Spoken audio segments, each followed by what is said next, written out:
साई सचित्र अध्याय 8 नीम वृक्ष तले पादुका स्थापन। मोहिद्दीन तंबोली के साथ कुश्ती, जल का तेल में बदलना, नकली गुरु जौहर अली।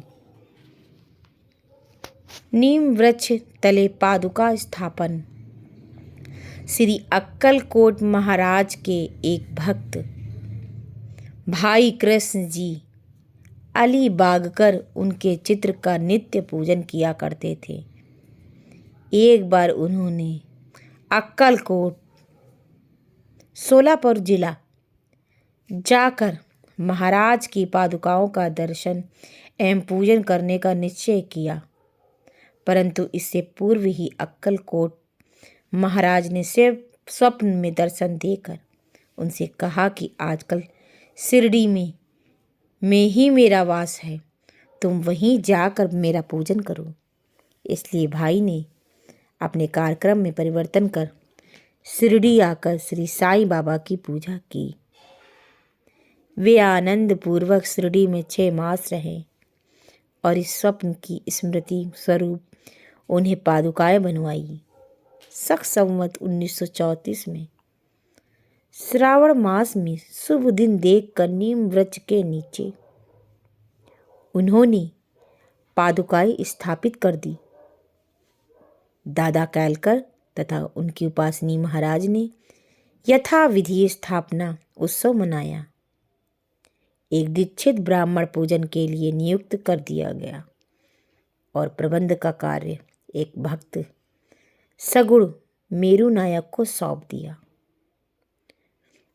ठाणे के सेवानिवृत्त मामलतदार श्री बी देव, जो श्री साईं बाबा के परम भक्त थे, उन्होंने सगुण मेरा नायक और गोविंद कमलाकर दीक्षित से इस विषय में पूछताछ की। पादुकाओं का पूर्ण विवरण श्री साईं लीला भाग 11 संख्या 1 पृष्ठ 25 में प्रकाशित हुआ है, जो इस प्रकार है। शक संवत 1834 यानी सन 1912 में बम्बई के एक भक्त डॉक्टर रामराव कोठारे बाबा के दर्शनार्थ शिरडी आए।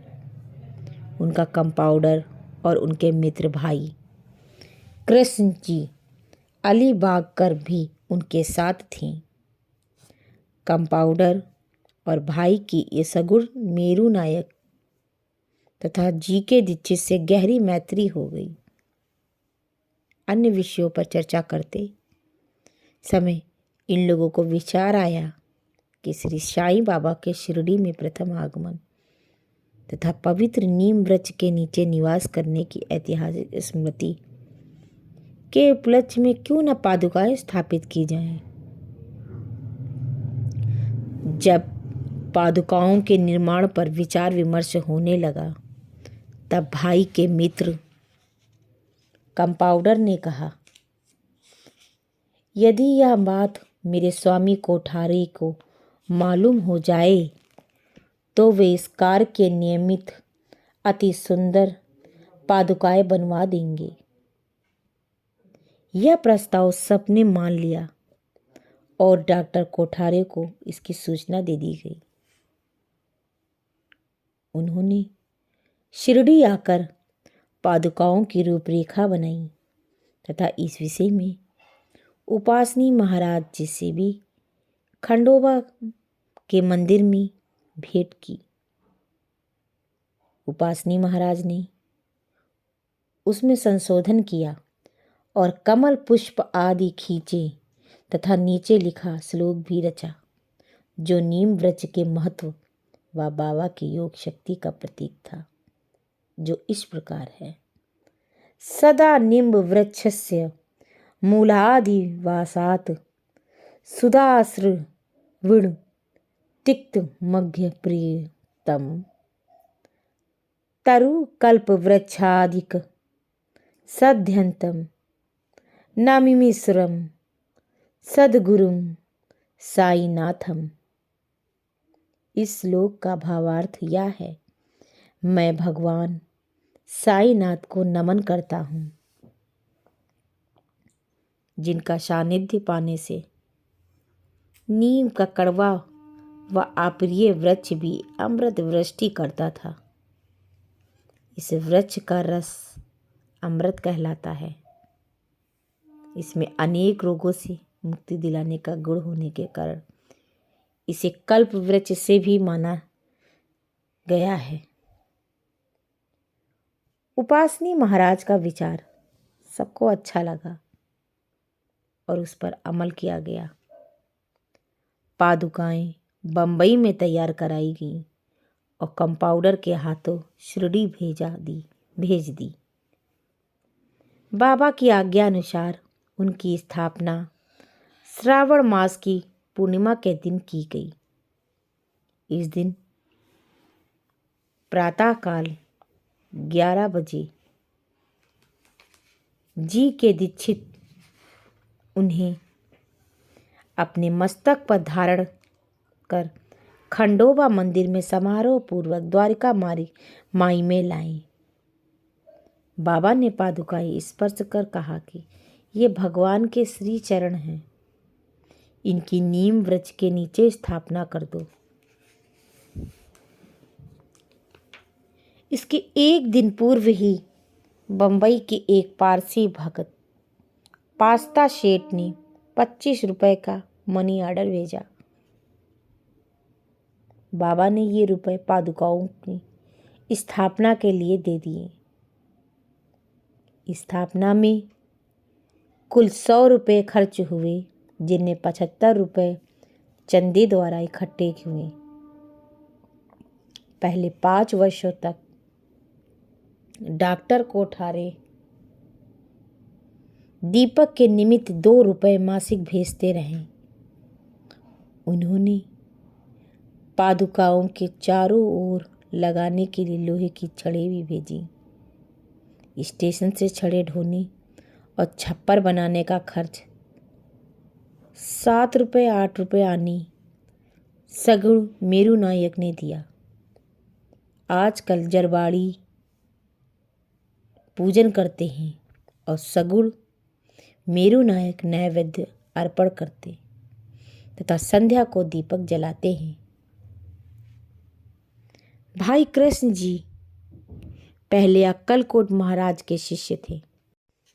जब उन्होंने बाबा से अक्कलकोट प्रस्थापना करने की आज्ञा मांगी, तब बाबा कहने लगे, अरे अक्कलकोट में क्या है, तुम व्यर्थ क्यों जाते हो, वहाँ के महाराज तो यहीं मैं स्वयं हैं। यह सुनकर भाई ने अक्कलकोट जाने का विचार त्याग दिया। पादुका स्थापित होने के पश्चात वे बहुधा शिरडी आया करते थे। श्री बी देव ने अंत में ऐसा लिखा है, इन सब बातों का विवरण हेमांड पंत को विदित नहीं था, अन्यथा वे श्री साईं चरित्र में लिखना कभी नहीं भूलते। मोहिउद्दीन तंबोली के साथ कुश्ती। शिरडी में मोहिउद्दीन तंबोली नामक एक पहलवान रहता था। बाबा का उससे किसी बात को लेकर विवाद हो गया।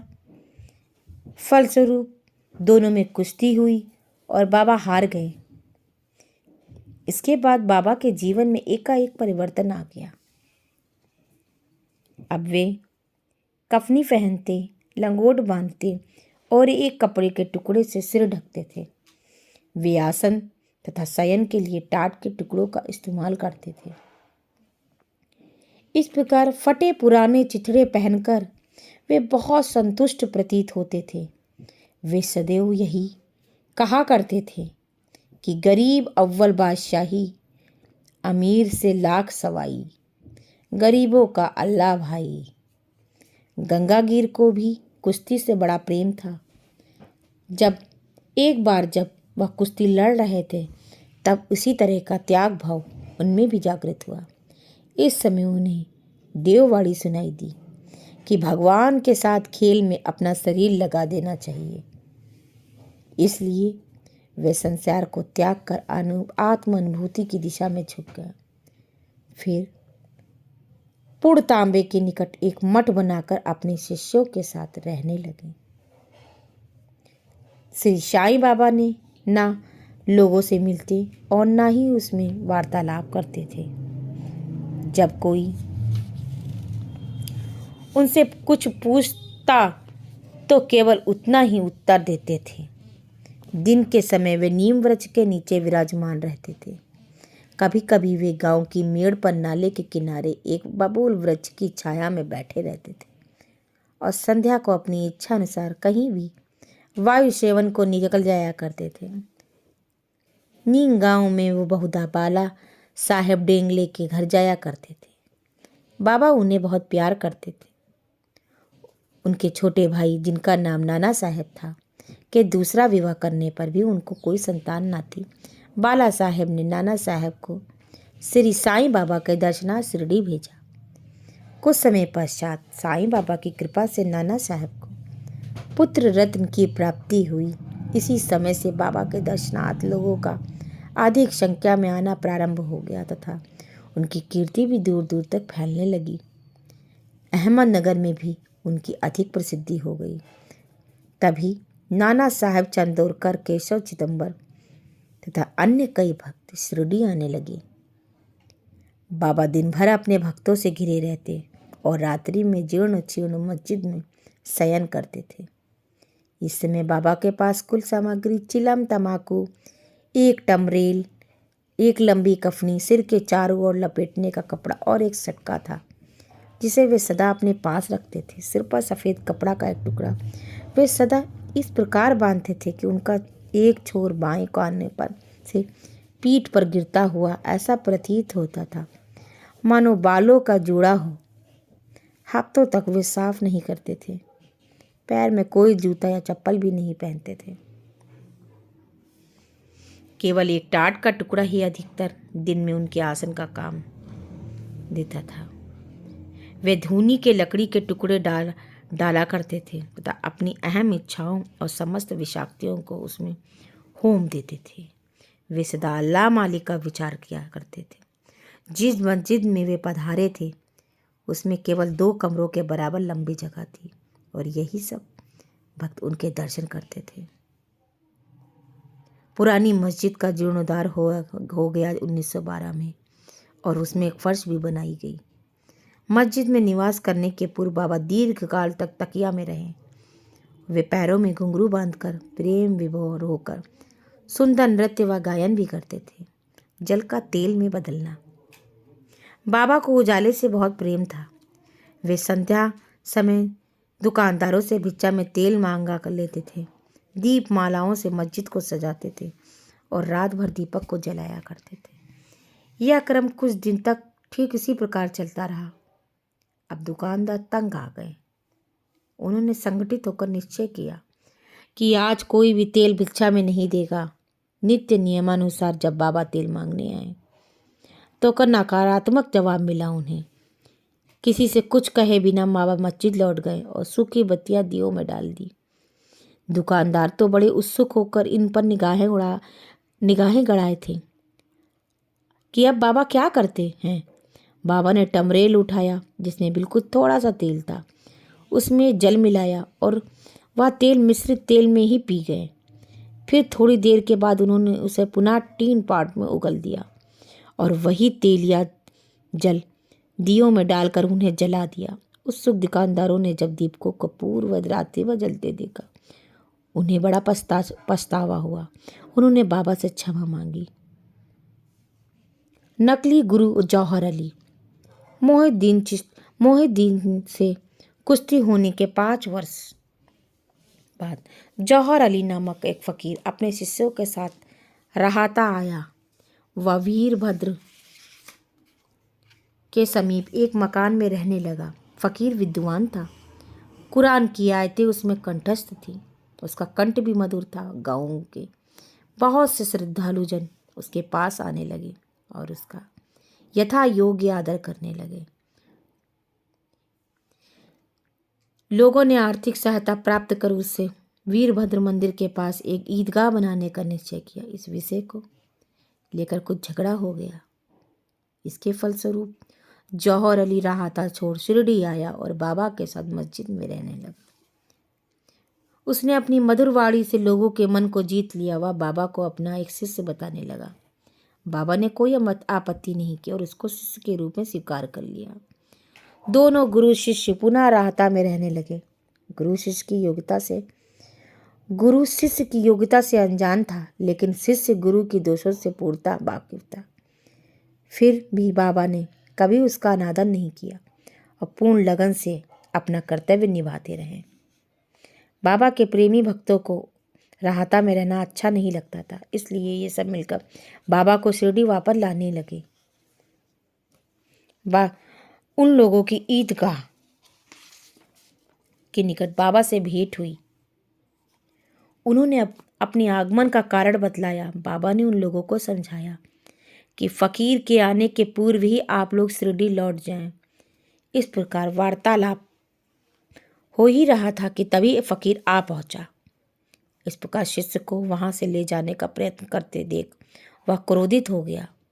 कुछ वाद विवाद के पश्चात स्थिति बदल गई और अंत में यह निर्णय हुआ कि फकीर व शिष्य दोनों ही शिरडी में निवास करें। इस तरह वे शिरडी में आकर रहने लगे।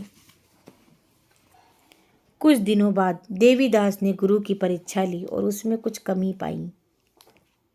चांद पाटिल के साले के लड़के की बारात के साथ बाबा शिरडी आए।